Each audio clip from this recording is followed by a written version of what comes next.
Good evening, and welcome to Design Considerations for Your Custom Timber Home. I would like to welcome our presenter for tonight, Keenan Tompkins. Keenan is the owner and president of both Colorado Timberframe and Cornerstone Homes. As a third-generation builder, Keenan has over 20 years' experience building high-end custom homes, commercial structures, and residential developments. Keenan has been featured on TV networks like HGTV, highlighting his work, skills, abilities, and talents. Keenan is highly engaged in the green and sustainable design building movement. His companies have been on the leading edge for years by specializing in sustainable building systems and net zero energy homes in Colorado and throughout the United States. Keenan's most notable project is the Ark Encounter, a life-size replica of Noah's Ark in Williamstown, Kentucky, which has been recognized as the largest freestanding timber frame structure in the world. Before we get started, I wanted to let you know we will save time at the end of the event to answer questions. Questions can be submitted in the question panel on the right throughout the presentation. Keenan, I'll let you take it from here. Yes, thank you. So today we're going to be talking about design considerations for your timber frame home.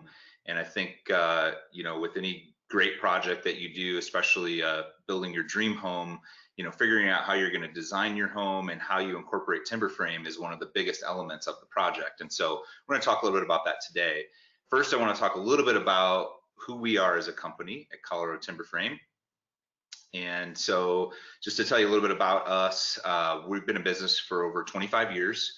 We are the largest timber manufacturing facility in North America. We have 30,000 square feet and 6 acres of timber storage, state-of-the-art CNC equipment from Germany. So we have kind of the biggest timber manufacturing equipment, so we can do the largest sizes. We can do 60-foot long timbers just on the machine, in addition to some of the handwork that we do. And so we have a full suite of services in terms of our fabrication shop, and we have the machinery and the technology, as well as sort of the hand craftsmen that work on all of our projects. So we've got a great facility here in Colorado, and we do in-house design, fabrication, and installation. So we kind of handle everything here through our shop, and it's a pretty exciting company to be a part of. So I'm pretty thankful that I've had the opportunity to kind of lead this company, and we're doing cool projects all over.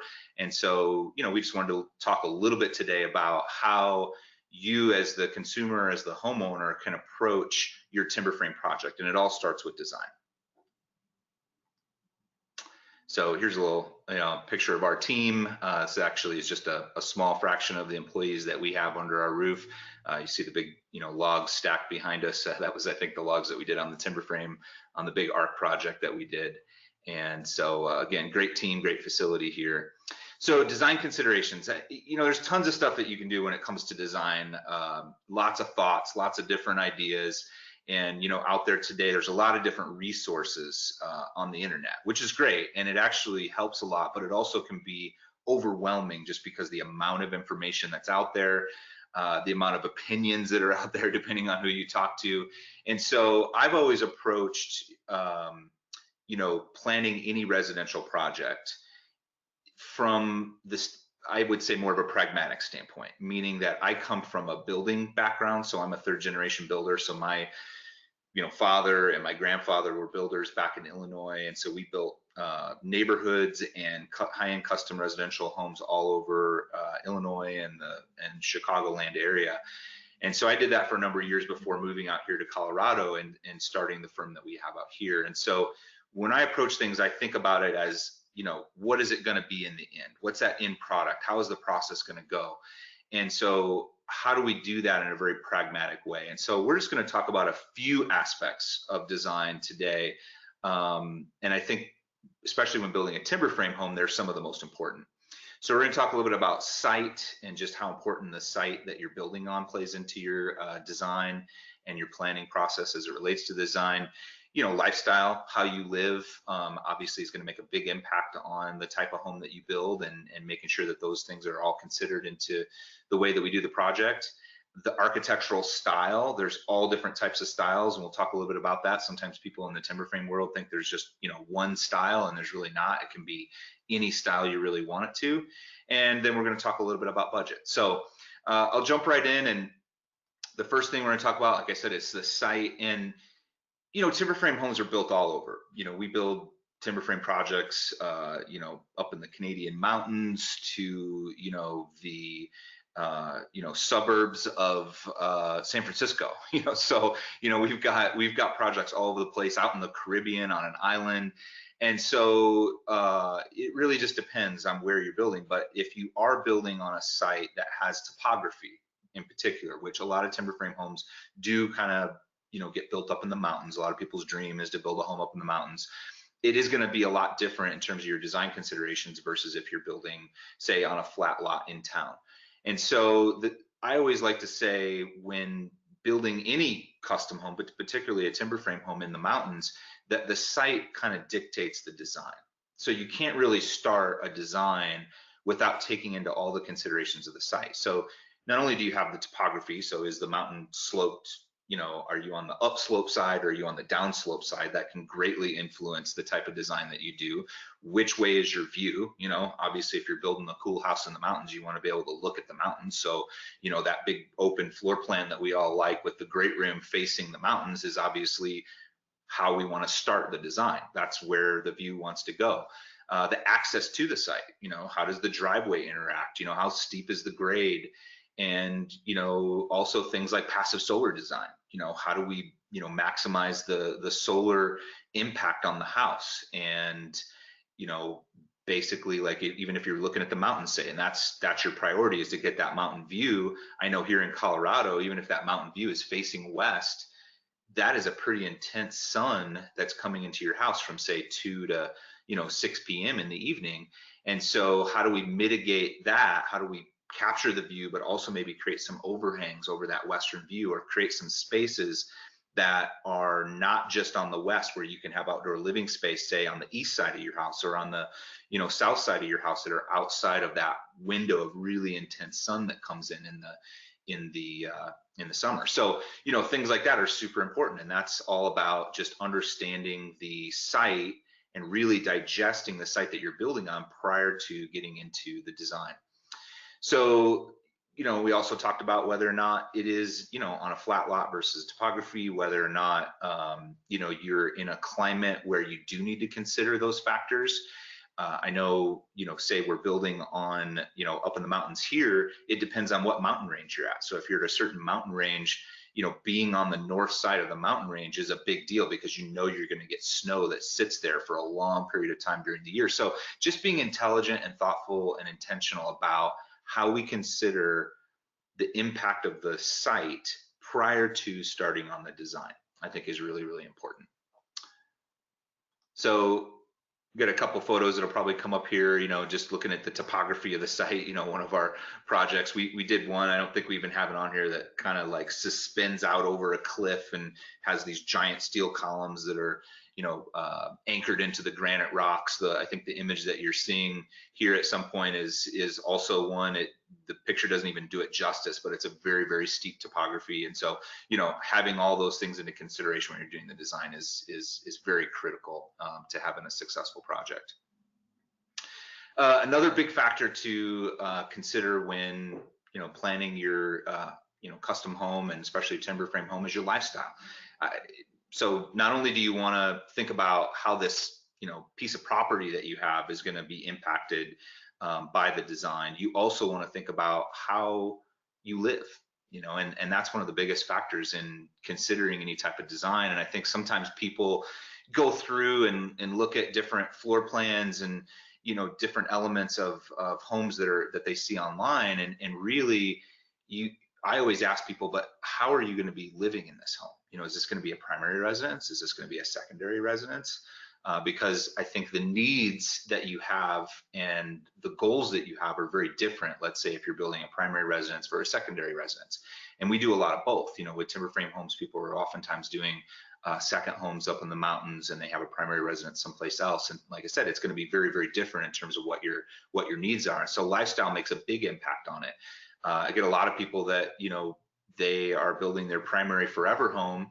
And so, when we're thinking about the house and the square footage of what they want to do, they need things like, a place to store their toys, their boats and their ATVs and all the different things that are important to them that are part of their lifestyle, especially when living up in the mountains. If you live on a lake, you obviously want to have a place to store your boat. If you live up in the mountains and you like to, go, mountain biking and four-wheeling and kayaking and all those different things, you want to have a place to store all that stuff. So all those things are extremely important.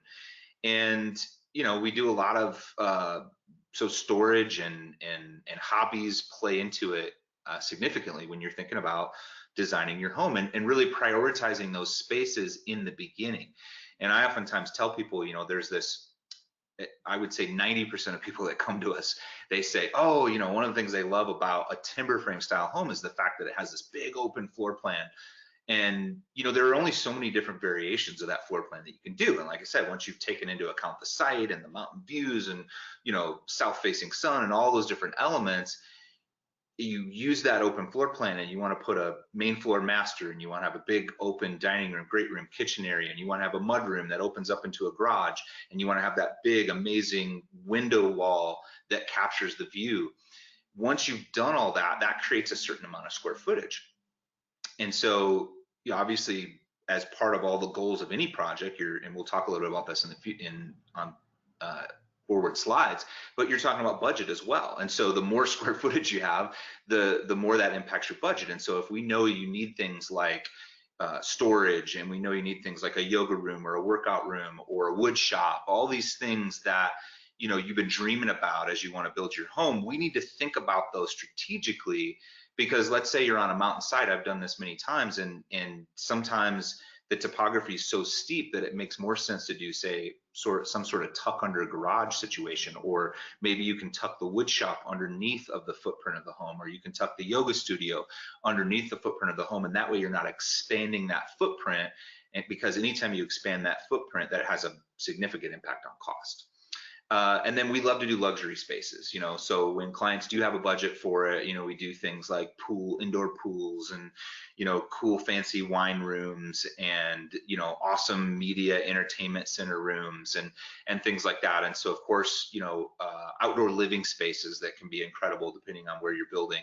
And so those are things that also are a big part of, your lifestyle that we need to know about as we're planning and thinking through the design of your timber frame home. We talked a lot about location, how that makes a big, impact on it, and then, planning for retirement as well. And I think, talking through, that's why a lot of people like that concept of a first floor master, because they think, well, just in case someday we're not as active, or God forbid somebody ends up, needing a wheelchair access. I mean, if it is going to be your forever home, your dream home, these are things that you have to consider. You don't want to be walking up, 2 flights of stairs to get to your master bedroom the rest of your life. And so these are all things that we take into account. One of the things that we do sometimes is we always try to put a bedroom, even if your main floor, you don't have a main floor master per se, and let's say you decide to have your master suite on the second level, we always recommend that you put a bedroom down on that main floor just in case. I mean, and it works great for guests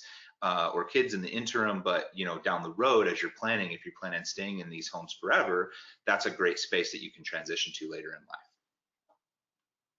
All right, so again, some more photos. Oh yeah, we've got the barns and the gun rooms and the indoor pools and the wine cellars, all the really cool stuff. And of course, we love to do that stuff. Those are what we consider luxury spaces, and they're always really interesting and fun and creative to do. And everybody likes to, be a part of that planning process when we do get to do those spaces.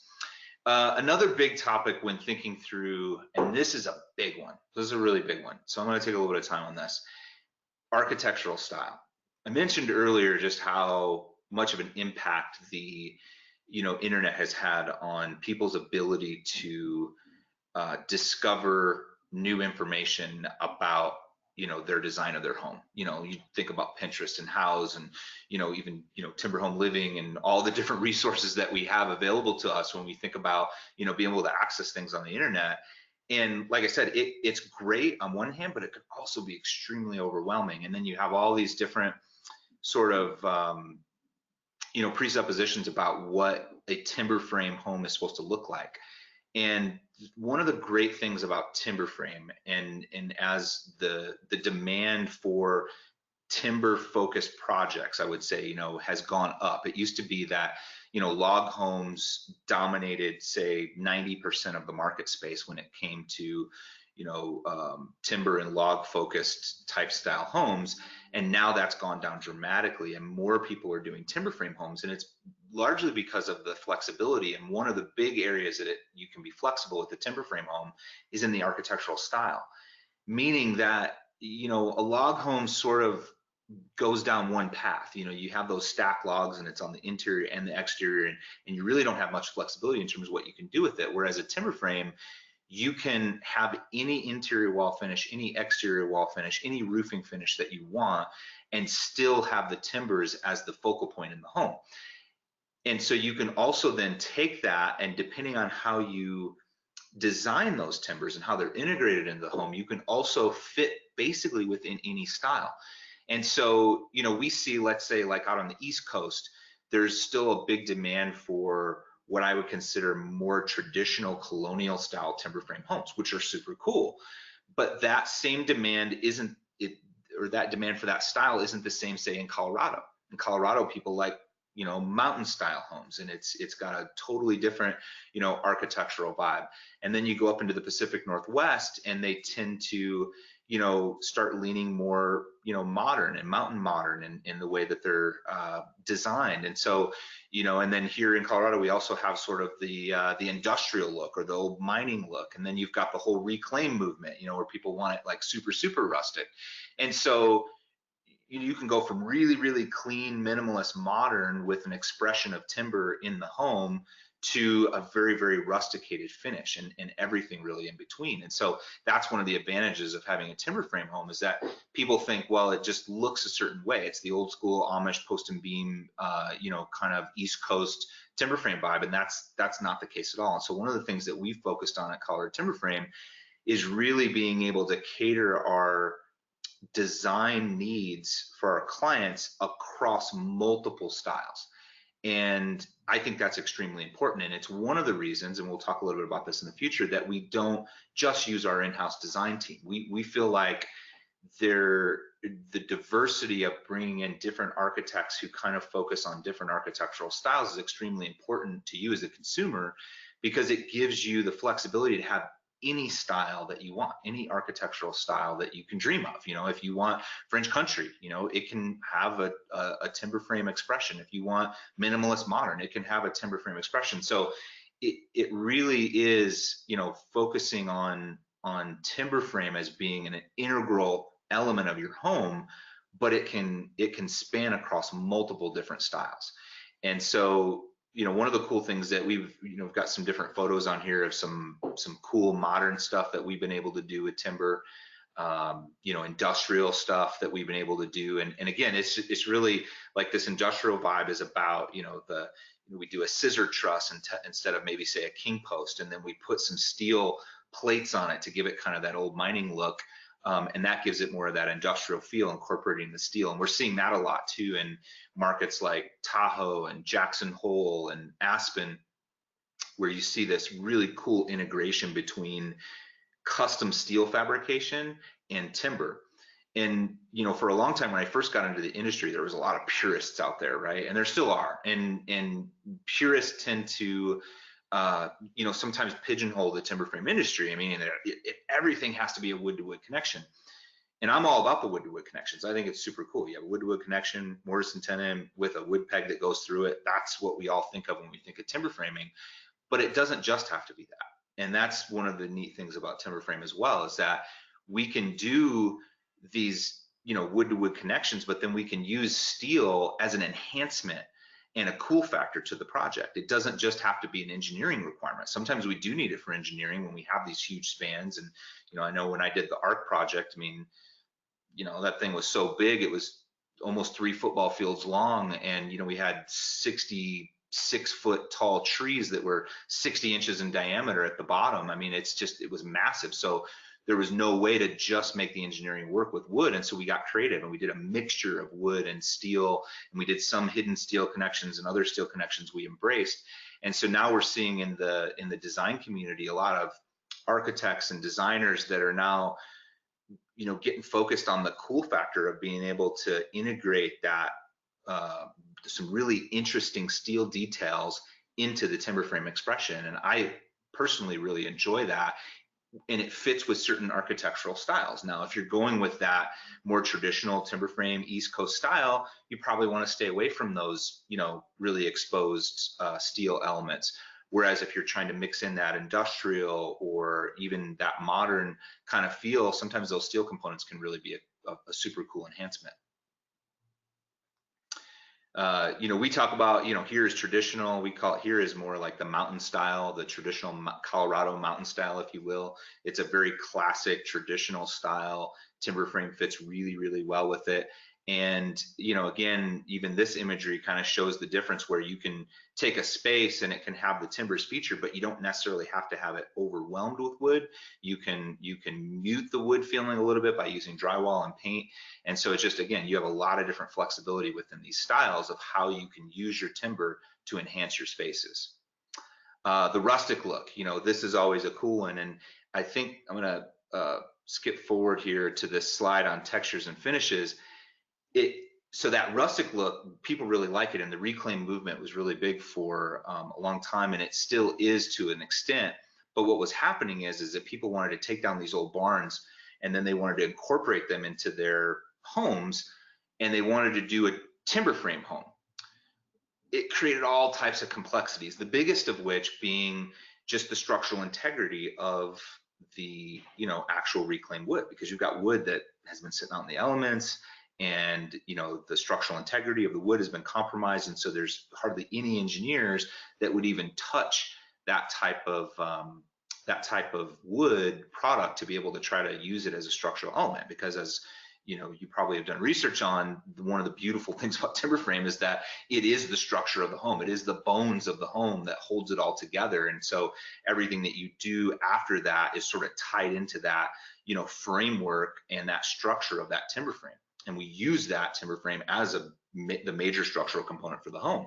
Well, when you're doing reclaim, you can't do that. So you're sort of, you know, left with trying to, you know, create decorative elements, and it kind of becomes really difficult and time consuming and expensive. And not to mention the reclaimed wood is not cheap, and, you know, it's a scarce commodity, right? It's very limited in nature. So what we do is we do a lot of mixing together, where we take you know, new wood, let's call it, you know, let's say we're using Douglas fir, and a lot of these samples that you're seeing, they don't have any stain on them or anything. They just kind of, when the stain goes on them, it really makes the textures and finishes pop. But what we've done is created these textures that mimic what reclaimed wood looks like. And so we're able to do a lot of really cool stuff with it. And then we can do custom finishes over the top. So you can kind of make it look old world and gray. Or we've done, you know, projects in Texas where we've kind of come up with our own custom finish, you know, that, you know, really enhances the quality and the texture and the character of the wood.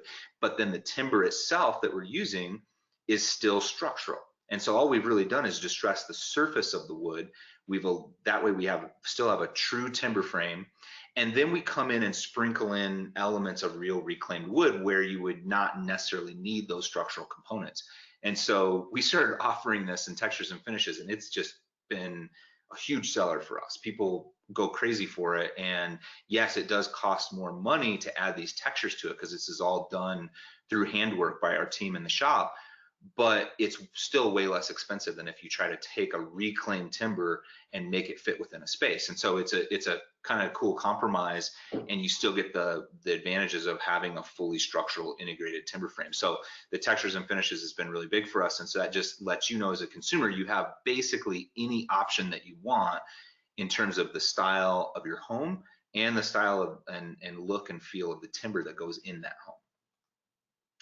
So all of this leads up to, you know, this, what I talked about in the beginning when I talked about being pragmatic and how I approach any project. And people can sometimes get uncomfortable when you start to talk about budget. And I just am of the mindset that it just is what it is. You know, we have to talk about the budget in the beginning, because as a custom home builder, not just a timber frame company, I have seen so many examples of people that have a dream for a home. They go to an architect. The architect, bless their heart, you know, designs this amazing house for them. The people fall in love with it, and it's their dream home. They get emotionally attached to the design. They hand it off to a builder, and the builder prices it out, and it's double what their budget is. It literally happens on a daily basis. It happens all the time. And so whether it's a timber frame home or whether it's just a regular custom home. And so we at Colorado Timberframe are extremely transparent and extremely upfront about let's get real in the beginning about what our budget goals are, because I can start to say, unfortunately, I can start to say no to people in the beginning, which I would think that they would much rather have, is that sort of those boundaries and those parameters of where their budget is up front, so that they know how to set their expectations. Because there's nothing worse in life than getting your hopes and dreams crushed, you know, especially by money, and especially when, you know, a lot of people have been working their whole life to be able to afford a home like this. And so I like to be extremely upfront about it in the beginning and really think through, what is our budget goal for this home? So if you come to me, I have people all the time, I take this phone call almost every day. They say, hey, how much does it cost per square foot to build a home? You know, depends on the style of the home, what the level of finish is, all that kind of stuff. And all I can really do is speak to, let's say, our local market in Colorado, as far as the total build cost of any high-end custom home. So let's say that cost is, you know, $350 a square foot. And then they go, oh, great, you know, we just want to build. I said, you know, how many square feet do you want to build? Oh, we want to build 3,000 square feet. So, you know, we have roughly a little over $1 million budget. Like, great, that fits great, you know, so tell me a little bit about this 3,000 square foot house. Well, you know, what we want is we want this big open floor plan, you know, that floor plan we talked about, and we want the main floor master, but we also want 2 bedrooms on the main floor. We do want a loft area, and then we want a full basement. We do want that finished, and then we want a 4-car garage because we got to put all of our toys in it.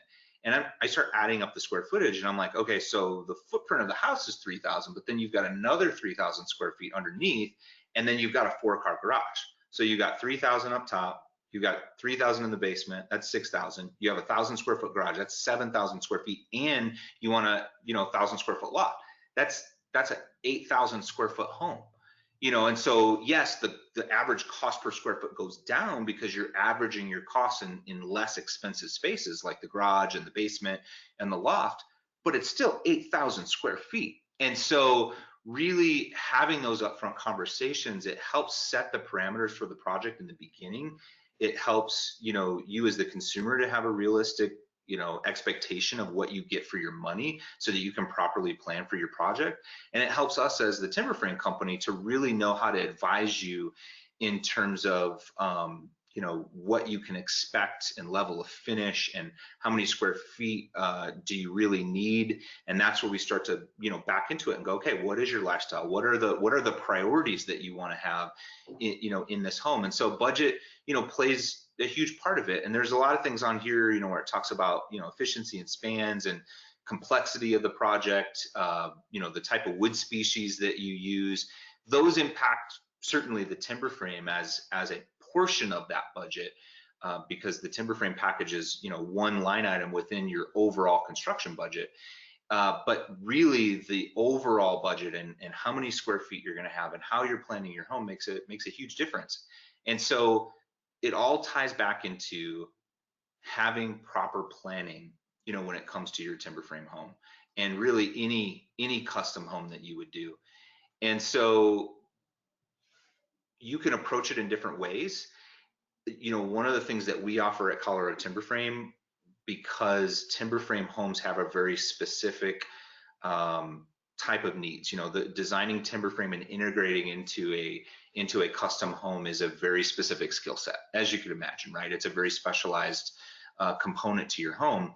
And there are some architects out there who have experience with timber frame homes, but it's a very small percentage, you know. And so, you know, I certainly don't have any problem working with, you know, other architects. We like exposing architects to timber frame. I can tell you examples of architects that had no experience with timber frame, and we ended up working with them, and now they're timber frame enthusiasts and they're sending us work. And so it's a very reciprocating type of relationship. So we do enjoy that and we have no problem with it.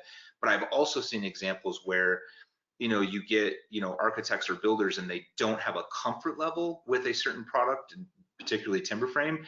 And so what they tend to do is they tend to steer away from it, and they tend to kind of push the client towards, well, let's just do decorative trusses, or let's just do timber accents, when you as the consumer have been dreaming about timber frames and reading the magazines and looking online, and you're thinking to yourself, no, I want a true timber frame. I want to be able to tell my friends and family that I built a timber frame home. Because having a few timbers in your house does not mean it's a timber frame home. A timber frame home has the true expression of a true freestanding structural timber frame within your home, and in all of the advantages that come with that we've talked about.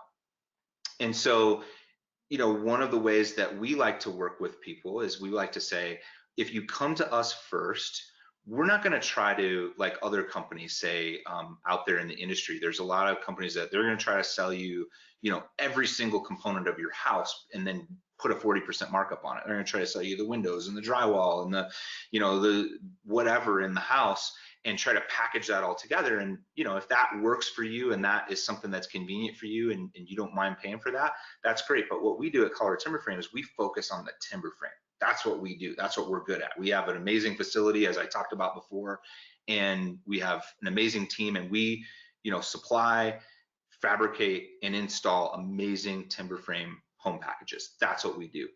And so one of the other big services that we provide is just being the company that allows you to put together the whole team to be able to execute this project.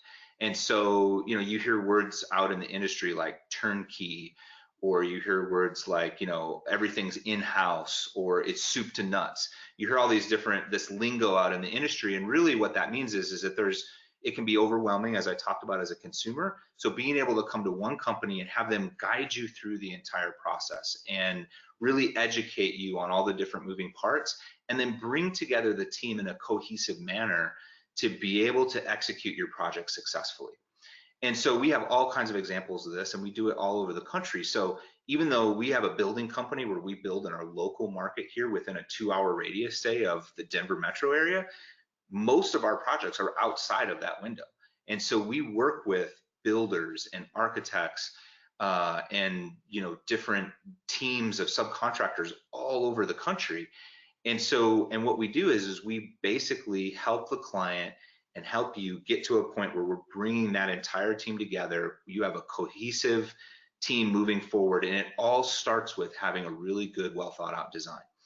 And you can do that through finding one of our stock designs and coming to us, and you might say, man, we really love the West Cliff Sunrise. It's an amazing design. We want to build it as is, just like that on our building site. Great. We would love to be able to do that. We already have a design for that home. It's going to be a lot simpler to be able to just take those stock floor plans and build that house for you, or help you build the team to build that house. Most people end up in the custom design world. So even if you start off with a stock floor plan that you found on our site, or something that you found on the internet someplace else, and you said, these are the elements of this design that I really like, but here are the things that it's missing. We take that, we pair you up with one of our architects and designers, and we kind of start the process of creating the design that is right for you, for all the reasons that we talked about, that's going to fit on your site, that's going to meet all of your needs in terms of your lifestyle, and that's going to have whatever architectural style that you need or want, and that's also going to be fit within your budget. And so those are the things that we do, and those are the things that we can offer at Colorado Timberframe, and we can kind of just ease your concerns. And while we do use words like turnkey, and we do use words like everything's in-house, or soup to nuts, and all those things, it's a process that involves an entire team of people, and we can just be the people and the company that kind of help guide you through that and build the right team. And we have a network of architects and builders and designers all over the country that we've been working on building in our portfolio for over 25 years, and we'd be happy to kind of work with you to help you figure that out. Working with a timber frame architect, we talked a lot about that.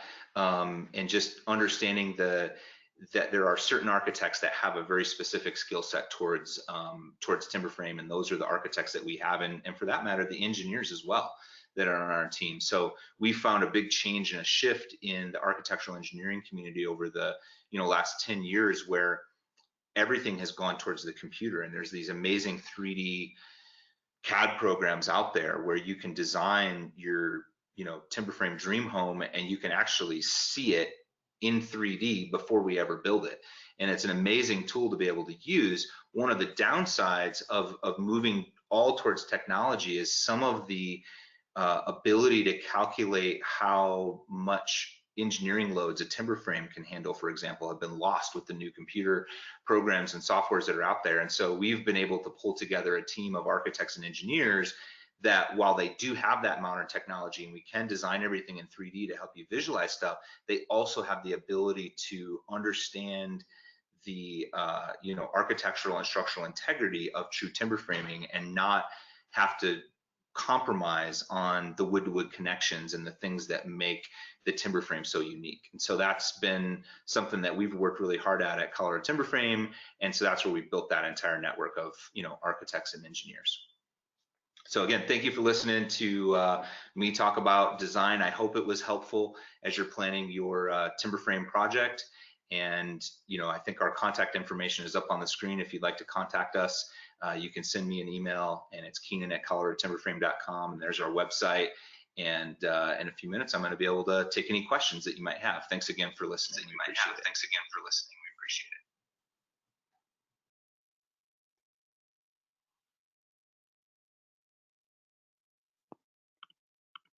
Thank you, Keenan, for a great presentation. We are now going to take some time to answer your questions. And just as a quick reminder, on the right side of your control panel, there is a questions tab, and you can ask any of your questions, and we will begin to do the questions now, and we will try to get through as many as possible this evening. And the ones that we don't get through tonight, Keenan will reach out to you directly to make sure that they don't go unanswered. Keenan, I'll let you take it from here with our first question. It is, you mentioned that topography on my site will play in my design. Is there anything I need to watch out for or think about when building on a steep lot?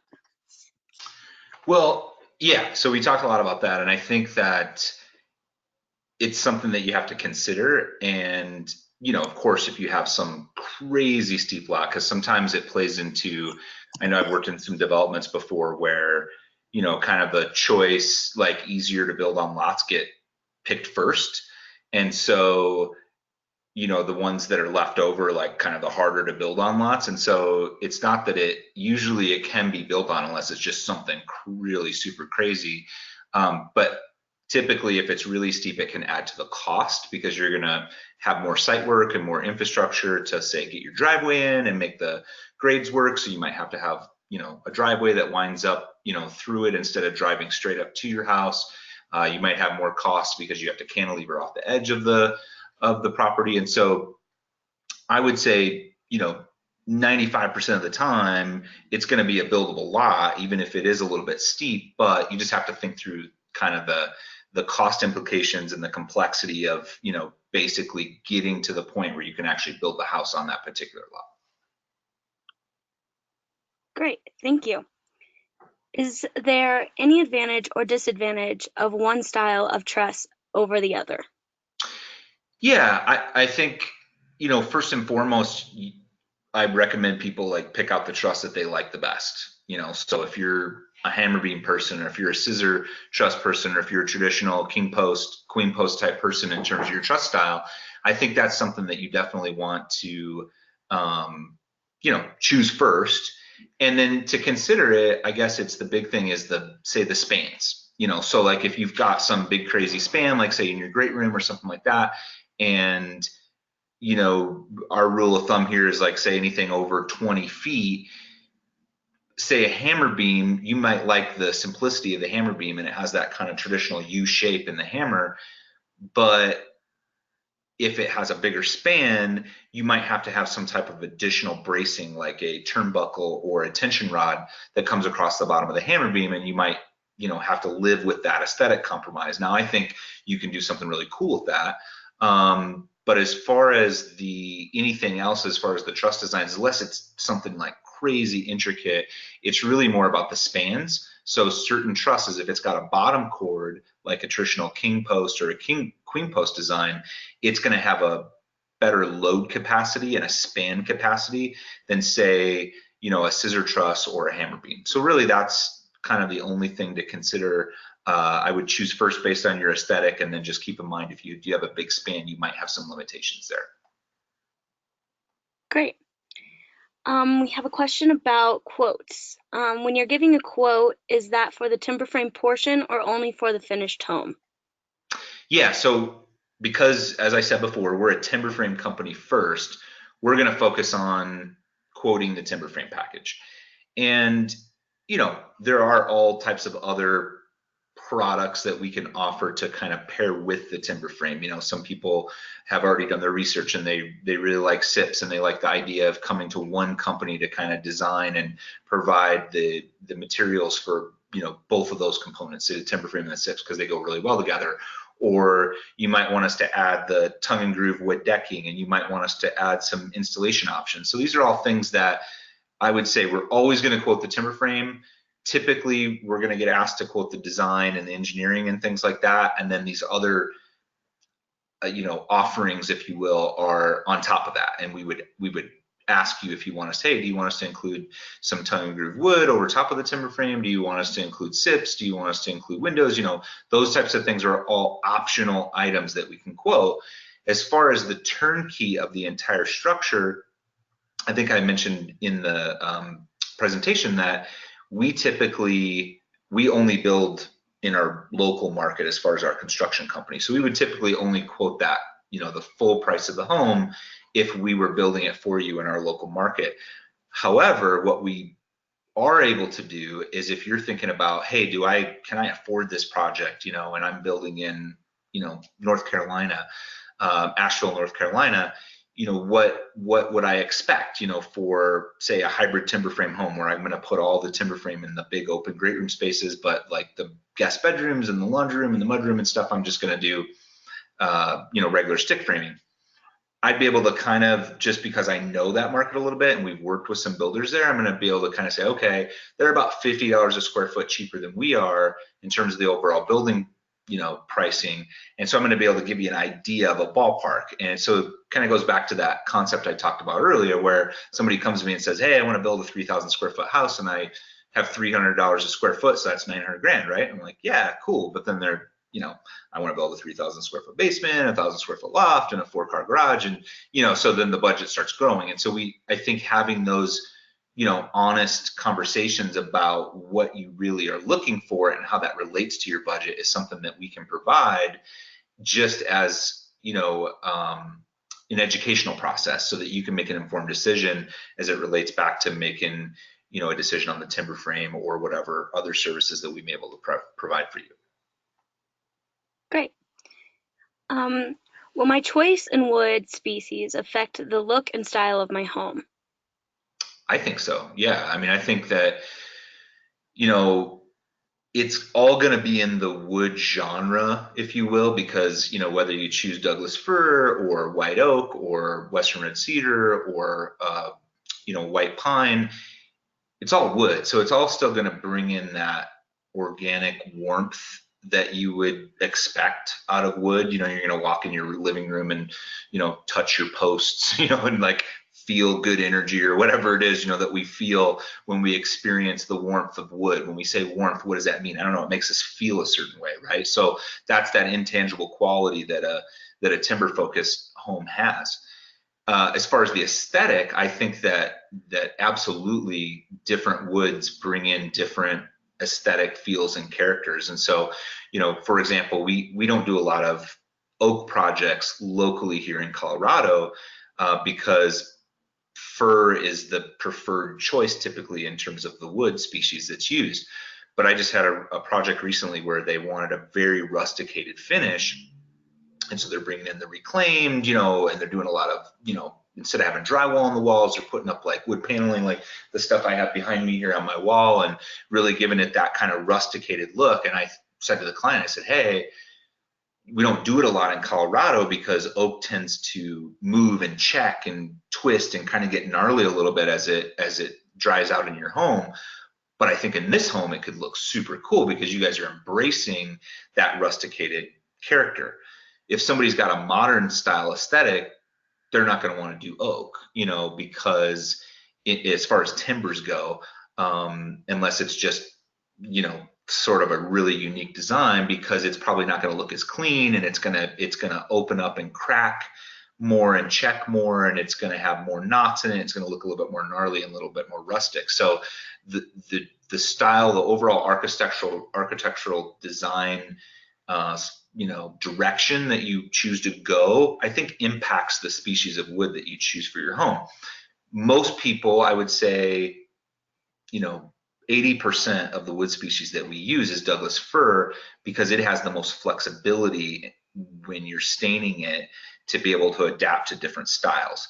And then of course we add in those features that I talked about before, where if you do want to go more of the rusticated look, you can still have the structural integrity of the fir, but you can add those textures to it and staining and stuff to make it look distressed or reclaimed or kind of whatever aesthetic you're going for. So, and then I think it also, depends on what other wood themes you have in the house. Like if you have your heart set on walnut cabinets or cherry floors, certain timber species are going to go better with those woods than others. So. Great. We have a question from the Southeast. What would be the differences in design for a timber frame with SIPs in a hot and humid climate like the Southeast of US?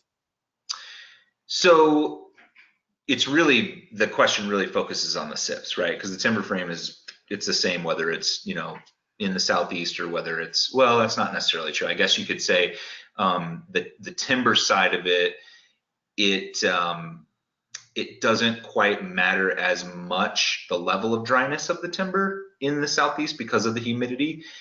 And so I guess it does impact the timbers, whereas we really have to watch it in the West, in our drier climates with timber, that we really make sure we have dry timber. Otherwise, if it comes green or it comes with a lot of moisture, it can really move and check and twist on you.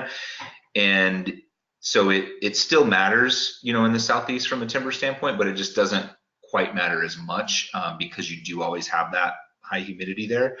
From a SIP standpoint, it actually it helps, because again, the SIPs are really more about the insulation value of your home. And so that concept of having a really tight thermal envelope in your home means you're going to have lower heating and cooling loads. So, Southeast, you're not going to have very much of a need for heating. So it's more going to be about your cooling. And it means you're going to spend less dollars on your air conditioning, right, and your cooling loads on your home, because you've got this super well insulated shell. And so in some climates where your heating and cooling bills, and in Southeast it's cooling, are much higher because you're running your air conditioning all the time, and so your electric bills are higher, it even makes it more compelling to go with a system like SIPs, because it lowers your overall costs of your heating and cooling over the lifetime of the home. So I hope that answers your question. We have another question. Is there an architectural style that's more expensive than others? Yes, that's kind of a tricky question. We found it really depends on the expression of that style. I'm going to get nuanced with you now. So like there's an architect up in Montana that does, very rusticated, traditional mountain style, timber focused homes, named Jerry Locati. And I'll have people come to me all the time with images on their Pinterest page from Jerry Locati. And they're like, oh, you said that you can build a timber frame for $300 a square foot. And I was like, but not that timber frame, because Jerry Locati's stuff is like $1,000 a square foot. And it's because if you start looking at it, he uses huge, big, heavy timber. So we might use in our standard frame for a regular custom home at $300 a foot, we use an 8-inch by 8-inch post. Well, Jerry Licati's using a 12-inch post, and he's using 12-inch beams and 14-inch beams and 20-inch beams and just big, heavy, beefy timber, and he's throwing a lot of it in there. And then he's adding cool steel, decorative details, and that's those steel details add. And then he's doing wood wall finishes everywhere throughout the house. So, for us, a mountain style timber frame home, we kind of know it's in that $300 to $350 a square foot range, unless you want to go with a style like Jerry Licati's. I find that modern homes actually are a little bit higher cost per square foot because the construction details, while they seem simple in the sense that there's a lot of right angles and clean lines and flat expressions of roof lines and things like that, they also have a ton of glazing, and flat roofs are more expensive than, say, a pitched roof because you have to use a more expensive roofing membrane because it's more sensitive to being water resistant rather than having a pitch where the water runs off of it.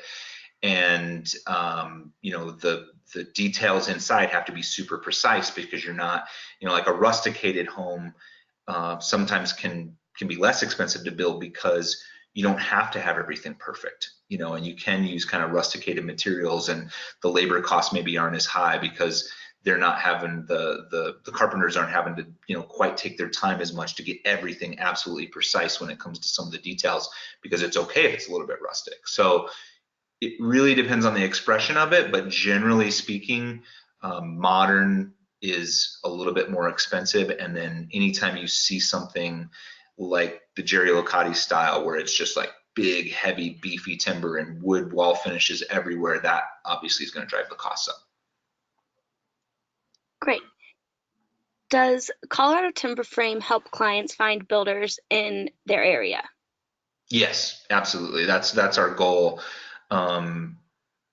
If we have had a good experience with a local builder in your area, we're absolutely going to recommend that builder.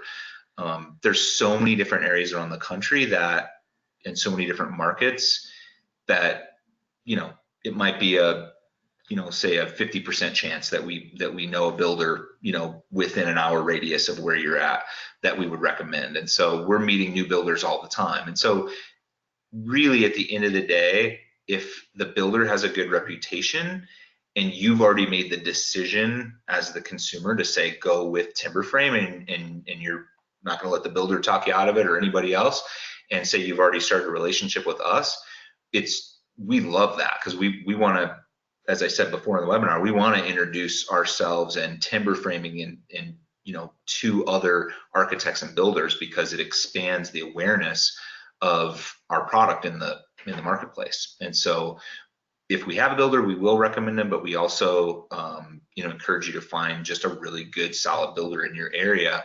And if they're a good builder, it's easy to learn how to interact with Timberframe. It doesn't take long, and we kind of walk alongside them and help them, educate them on it. And usually 99% of the time they end up falling in love with Timberframe. So it's a win-win.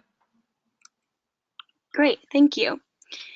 What are the pros and cons of building a one-level home versus a two-level home with Timberframe design? Well, it's all about has a lot to do with your footprint.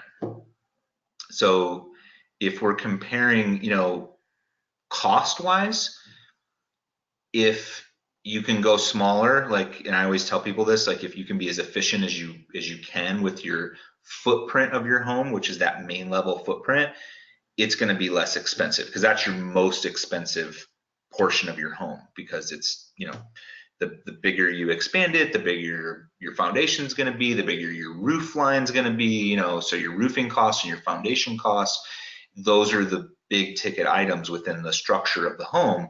So if you can keep that footprint as tight as possible, it helps with the budget. From a practical standpoint, it really depends on your space needs. And so to me, it's really a question of, if, let's say I make my footprint of my home 2,500 square feet. I say our average footprint for a Timberframe style home with a master bedroom suite on the main level, maybe a small office, the mudroom that opens up into the, garage, and then the big open floor plan, that's going to be 2,200 to 2,500 square feet almost every time, whatever iteration of that we do. Of course, you can always make it bigger, but in terms of fitting and making the space appropriate for good quality living space, that's about where it comes in, 2,200 to 2,500 square feet. But then if you say, well, really for the way we live, we have to have, say, 2 extra guest bedrooms. And they need to be bedroom suites because they're for guests and we want them to have their own bathroom and all that kind of stuff. And then we really need, whatever, a fitness room, or another, TV room. We don't like watching TV in our great room upstairs. We want to have a TV room. So then I say, okay, so those are the priorities. So we've got this main level footprint that's 2,500 square feet and it meets all of our base needs: master bedroom, great room, dining room, kitchen, mudroom, maybe an office. Now we got to fit in the guest bedrooms and the TV room somewhere. So is that cheaper to go up or is it cheaper to go down? And that is a question that we get asked all the time, and it really comes down to your site and how we have those conversations about the site. And if, let's say, you're on a sloped lot and you already have a fair amount of topography on that slope lot, you're going to go ahead, you're going to have to spend the money to excavate and pour a bunch of concrete anyway in order to make even get the main level, to work on that house, because you've got this, you've got this huge slope. And so in those cases, a lot of times it's cheaper to do a basement than it is to go up.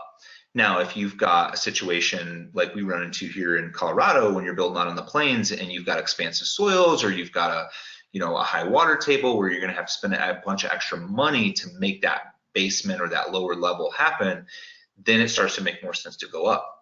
Another reason people like to go up is if, say, they have young kids. They don't like the idea of having the kids in the basement. They feel more secure if the kids are upstairs. So we tend to see that more young families tend to choose going up with a second story or a partial second story if they have young kids versus having to put them in the basement. So a lot of different factors to that, but it's a lot of it for me is site driven, and it's cost driven, and it's also where you're at with your family and your needs for your family at this stage in your life. Great, thank you, Keenan. And that is about all we have for questions this evening. There are more questions coming in, and Keenan will make sure that at the his convenience and the rest of the Colorado Timberframe's ask me some good ones. We'll touch base with you on those that are still coming in. We hope you enjoyed this presentation, and on behalf of our sponsor, Colorado Timberframe and Timber Home Living, we would like to thank you for joining us. Thank you, Keenan. Thank you. Bye-bye.